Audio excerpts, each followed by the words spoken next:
ମୁଁ ଶ୍ରୀମତୀ ଅବନ୍ତୀ ଦାସ ତିହିଡି पंचायत समितिर अध्यक्षा।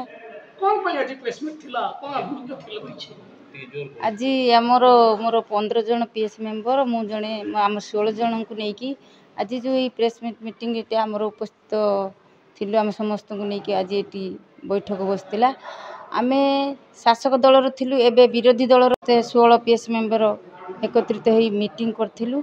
से विगत दिन में मते जे भली भाव मो सांगर थिले मु तांको सांगर थिली आज मध्य से मो सहित अछंती मु तांको सहित अछि। आगामी दिन रो पंचायत समिति की किभली भाव रे आमे सुचारू रूपे दायित्व नबु से प्रतिश्रुति आज आमर ये बैठक रे मोर पीएस मेंबर माने मते प्रतिश्रुति देइचंती। से मो सांगरे थिले एवं रहिबे मु मध्य तांको सहित थिली।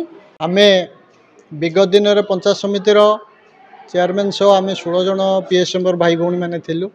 आजिर दिन रे चेयरमैन भाइस चेयरमैन के सहित आमे आउ 14 जन पीएस मेंबर भाई भौणी माने आमे चेयरमैन भाइस चेयरमैन के सहित रहिचु सुसंगठित भाव रे बिजु जनता दल आमे तांको निश्चित भाव रे आमे 16 जन पंचायत समिति रो अछु। आगामी दिन रे जो पंचायत समिति बैठक हबो किपरि भाव रे पंचायत समिति रो दायित्व जहाँ आम बर्तमान विजु जनता दल एटी विरोधी दलर भूमिका नेब निश्चित भाव में आमर कर्तव्य दायित्व चेयरमैन सह आम निश्चित भाव में सुचारू रूपे संपादन कर निश्चित भाव में पंचायत समिति सुपरिचालना करने